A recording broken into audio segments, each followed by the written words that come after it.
My husband left a note saying, "Don't look for me, I need freedom, so I filed for divorce." Welcome back with a new real shock story. Before we start, comment and tell me which city you're watching from. At the end, don't forget to subscribe and rate it from 0 to 10. Let's enjoy the story, everyone. It all started on an ordinary morning, the kind of morning where nothing feels different, and you think the world is exactly as it always has been. But that morning wasn't ordinary, not for me, not for Daniel, not for the life we had built together.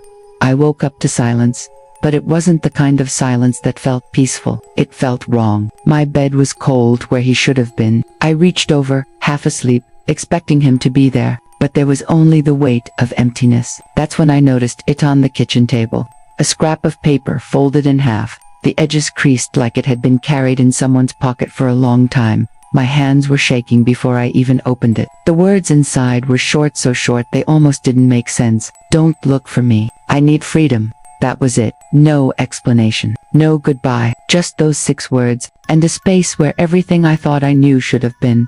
I sat there staring at it for what felt like hours. Toby, our dog, nudged my hand softly. I looked up at him, confused. How could someone just disappear like that? Daniel wasn't a man to vanish without reason. Not him. Not the man who promised me forever. But here I was, alone. I called his phone, no answer. Not even a voicemail. I asked his friends, his coworkers. No one had seen him. It was as though he had simply been erased. The police told me there was nothing they could do unless there was proof of a crime. But my heart told me something was wrong. Something dark. Something dangerous. The days after he disappeared were strange. Neighbors looked at me with pity, some with suspicion. A few whispered things I couldn't bear to hear, things like maybe I had driven him away. Or maybe he had secrets I didn't know about. I hated those whispers. They dug into me, making the silence in our house feel heavier. Then came the letters. They started arriving a week later, plain envelopes with no return address. Inside, scribbles and fragments of words. At first, I thought maybe I was imagining it, but they kept coming, letters filled with confusion, fear, and desperation. My mind became restless, turning every word over, trying to make sense of them. I couldn't sleep anymore. Every night, I'd sit by the window with Toby at my feet, watching shadows move across the street, wondering if Daniel was out there somewhere watching me, waiting for me to find him.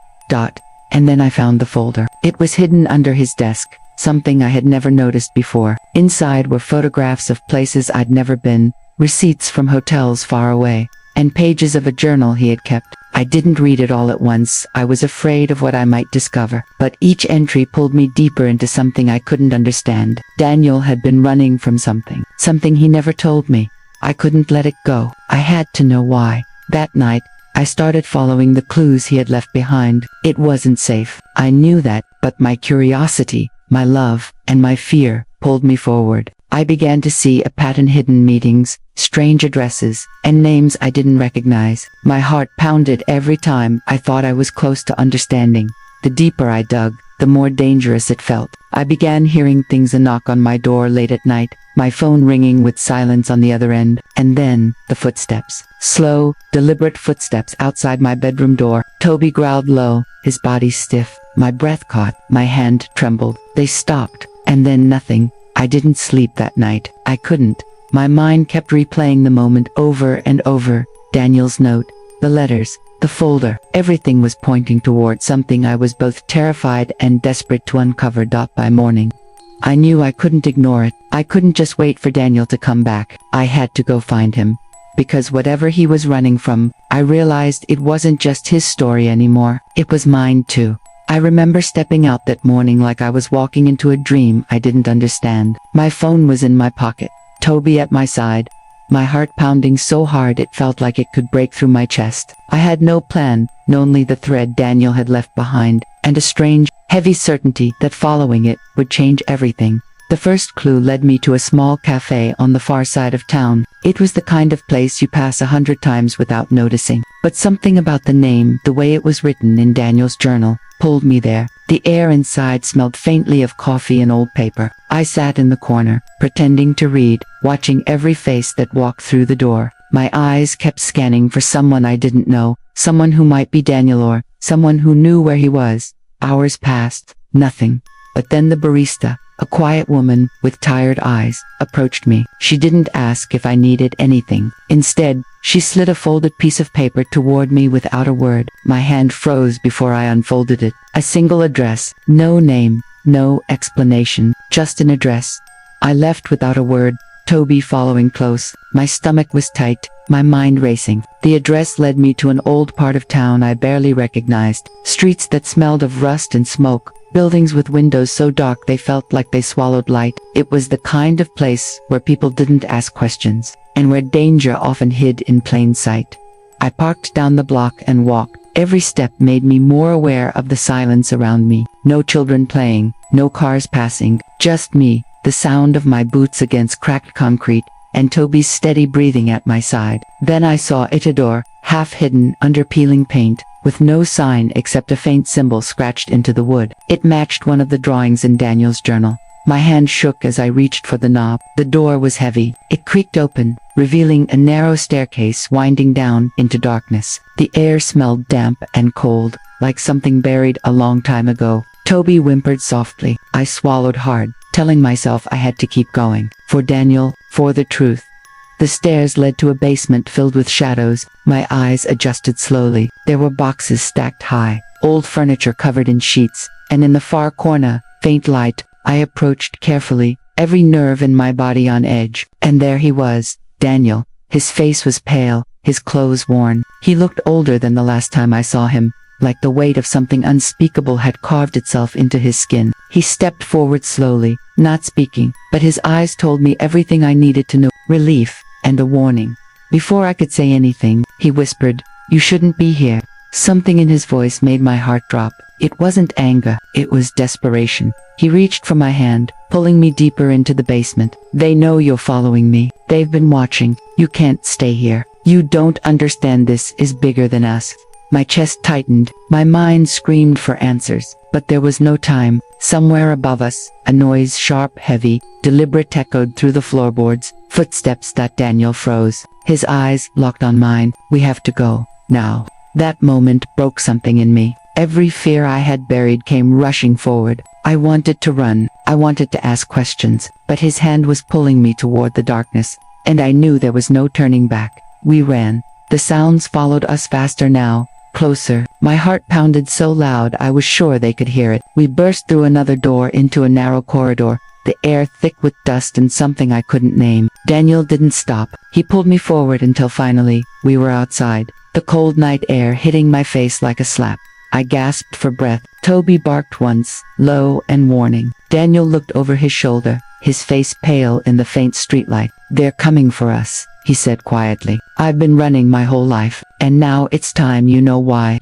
I wanted to ask him everything, but before I could speak, he was gone. Just like that, vanished into the shadows, leaving me alone, again with more questions, more fear, and a strange certainty that nothing would ever be the same. I stood there trembling, Toby at my side, staring at the place where he had disappeared. My heart ached, my mind screamed, and somewhere deep inside, I knew this was only the beginning. I stood frozen in that empty street, staring into the darkness where Daniel had vanished. My chest was tight, my legs felt like stone, and Toby pressed against me, sensing every ounce of my fear. The sound of those footsteps we had heard in the basement still rang in my head. I kept waiting for them to reappear, for shadows to come rushing out at me, but there was nothing, just silence, and that silence was worse than any noise. I wanted to run after him, to scream his name, but I knew deep down that chasing him blindly into the night would only lead me to the same danger he was running from. Still, the thought of letting him slip away again cut through me like glass. He had left once before, with only that note, and now he had done it again, this time right in front of me. I walked back to my car with shaky legs, Toby pulling gently at the leash. The whole drive home I kept replaying the moment in my mind, over and over. His pale face, his warning, the way he said, "They're coming for us." Who were they? What did they want? And why had Daniel spent months hiding from them instead of coming to me? When I got home, I locked every door, pulled every curtain, and sat at the kitchen table staring at the note again. "Don't look for me. I need freedom." The words felt heavier now, sharper. Freedom from what? From me, from life, or from something darker, something he thought I couldn't survive if I knew. Sleep didn't come that night. I sat by the window, Toby curled at my feet, every shadow outside feeling alive. My phone buzzed at 2 a.m., unknown number. I answered with shaking hands. Nothing, just silence. But I swear, I could hear faint breathing on the other end. When I whispered hello, the line clicked dead. The next morning, I knew I couldn't wait anymore. If Daniel wasn't going to let me follow him, then I had to make him let me. I took out the folder I had found under his desk and spread the papers across the table. Maps, photos, names. It looked like chaos, but there was a pattern, there had to be. My eyes kept landing on the same name, written over and over again, in his journal. Haven. At first, I thought it was a place, then maybe a person. But the more I studied the notes, the more it felt like something bigger, on organization, maybe, or some kind of group. And every time Daniel wrote the word, it was followed by the same phrase, not safe. I needed answers. So I went back to the cafe where I had received that first address. The same barista was there, her tired eyes watching me before I even sat down. She didn't hand me a note this time. Instead, she leaned close and whispered, "You shouldn't be here again." My throat tightened. I need to know about Haven. Her face changed instantly. Fear, real fear. She shook her head quickly, glancing toward the door. "Don't say that name here," she whispered, before turning and walking away, leaving me trembling in my seat. I left soon after, but I knew I was being watched. A man in a dark coat had been standing across the street the entire time, never ordering, never moving, just staring. When I stepped outside, he pulled out his phone and lifted it like he was taking a photo of me. My stomach dropped. I walked faster, Toby pulling at his leash, and got into my car. When I glanced into the mirror, he was still there, still watching. My hands shook as I turned the key and sped away. That night, I sat alone with my fear. Haven, the way Daniel's notes described it, the way the barista reacted, it wasn't just a word. It was a threat, a shadow, something that had stolen my husband away from me and now had its eyes on me too. I wanted to stop, to pretend none of it was real, but I couldn't, because this wasn't just Daniel's story anymore. It was mine too, and I wasn't safe anymore. When the phone rang again, I almost didn't answer, but something in me made me pick it up. This time, there was no silence, just a voice I didn't recognize, low and sharp. "You're getting too close." Then the line went dead. I sat there, heart pounding, every nerve in my body screaming. Whoever they were, they knew me now, and I realized something that chilled me to the bone. Finding Daniel wasn't the only danger anymore. Staying alive might be. The sound of that voice on the phone stayed with me long after the call ended. "You're getting too close." Those words weren't just a warning. They were a promise, a threat, and it terrified me in a way I had never felt before. My hands shook so badly, I could barely set the phone down. Toby whined softly at my feet, his ears perked like he too could sense the danger pressing in around us. For the first time since Daniel disappeared, I wondered if I'd made a mistake. Maybe I should have listened to him. Maybe I should have left things alone. But even as that thought crossed my mind, I knew it was impossible. I couldn't turn away now, not when every clue brought me closer to the truth, not when Daniel was still out there, running from something I didn't understand. The following days blurred into one another, each one darker and heavier than the last. I felt eyes on me wherever I went, the grocery store, walking Toby, even sitting in my car. Sometimes I would turn suddenly and catch a glimpse of someone slipping away into the shadows, always watching, never speaking. My chest tightened more with each passing day. Then, one evening, I found another letter in my mailbox. No return address, just like the others. But this one was different. The handwriting was Daniel's, shaky but familiar, and the words inside pierced me like a knife. "They're closing in. Don't trust anyone. If you want the truth, follow the map, but be ready, you might not come back." The envelope contained a folded piece of paper with another address marked in red. My stomach twisted as I stared at it. Every part of me wanted to ignore it, to tear it up and pretend it didn't exist, but my heart knew I couldn't. This was the closest I had come to him since that night in the basement. I waited until the middle of the night before leaving. The air was cold and sharp, the streets quiet. I drove with my headlights off for as long as I dared, paranoia clawing at my mind with every turn. Toby sat beside me, his presence grounding me, reminding me I wasn't completely alone. The address led me to the outskirts of town, to an abandoned warehouse. The building loomed in the darkness, its broken windows staring down at me like empty eyes. My chest tightened. I wanted to turn back, but Daniel's warning echoed in my head, pulling me forward. I pushed the heavy door open, the sound echoing into the emptiness. Inside, the air smelled of rust and mold. My footsteps echoed on the concrete floor as I moved deeper into the warehouse. At first, it seemed empty. Then I saw a light flickering at the far end, spilling from a half-open door.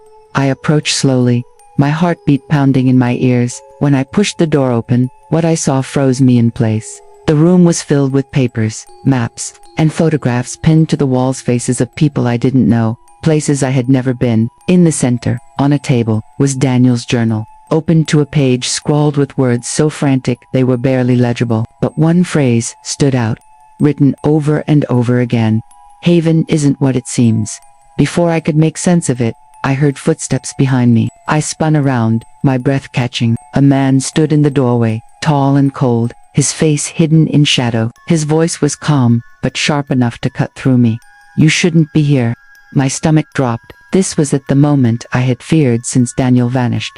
Before I could move, the man stepped forward, and another appeared behind him. I backed away, clutching the edge of the table, my mind racing. I wanted to scream, to run, but my body wouldn't listen. Then, from the shadows, another figure emerged. My heart stopped. It was Daniel. His eyes locked on mine, filled with both relief and terror. He shook his head slightly, a silent plea. "Don't speak, don't move." The men stepped closer, their presence suffocating. One of them leaned toward Daniel. "You led her here." That was a mistake. Daniel's jaw tightened. She had a right to know. My chest ached. I wanted to reach out to him, to pull him away, but I was frozen in place. The men exchanged a glance, and for the first time, I realized just how dangerous this was. This wasn't just about secrets. This wasn't just about him running away. This was about survival. And in that moment, staring into the eyes of the man I loved, surrounded by people who could take everything away in a second, I understood one thing with terrifying clarity. This was the fight of our lives. The air felt heavy, my vision blurred, my pulse thundered in my ears. I couldn't breathe, couldn't move. All I could do was wait to see what would happen next. The moment stretched like eternity. My body was locked in place, my throat dry, every breath shallow as those men closed in around us. Daniel's hand twitched at his side, like he wanted to reach for me, but he didn't dare. His eyes said it, all fear, regret, and something deeper. Something that told me he had been carrying this burden far longer than I could imagine. One of the men stepped forward, his shadow swallowing me in the flickering light. His voice was calm, almost too calm, the kind of voice that made your skin crawl. "You should have stayed away, Alec. He tried to protect you, but now you're part of this." My stomach dropped. My name. They knew who I was. They had been watching me all along. Every letter, every phone call, every shadow outside my window, it was them.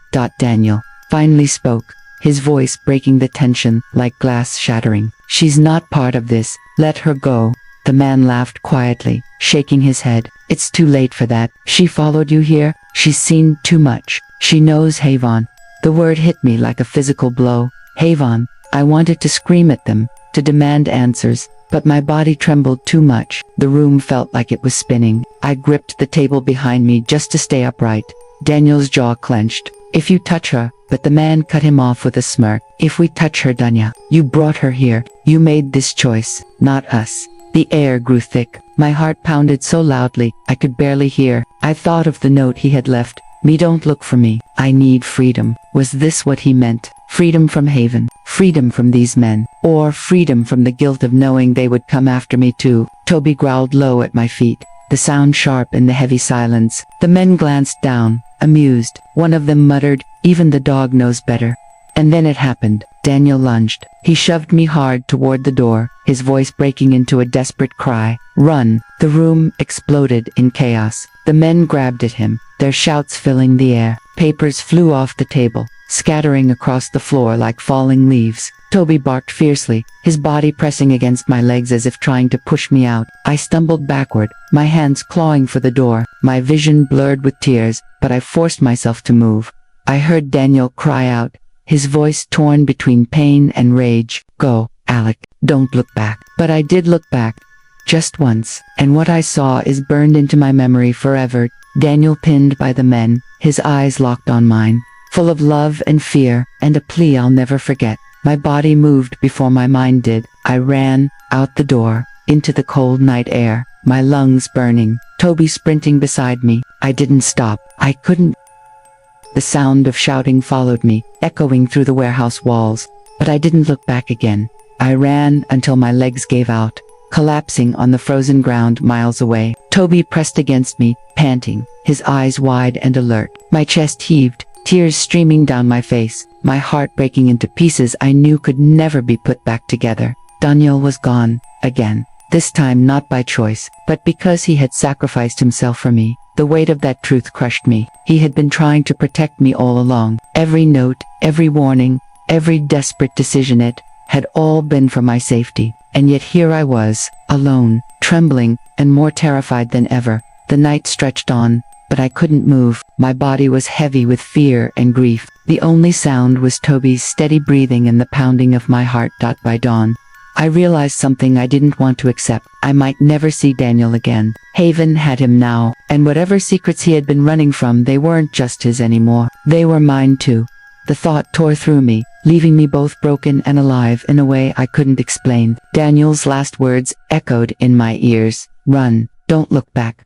But how could I not look back, when everything I loved was still behind me?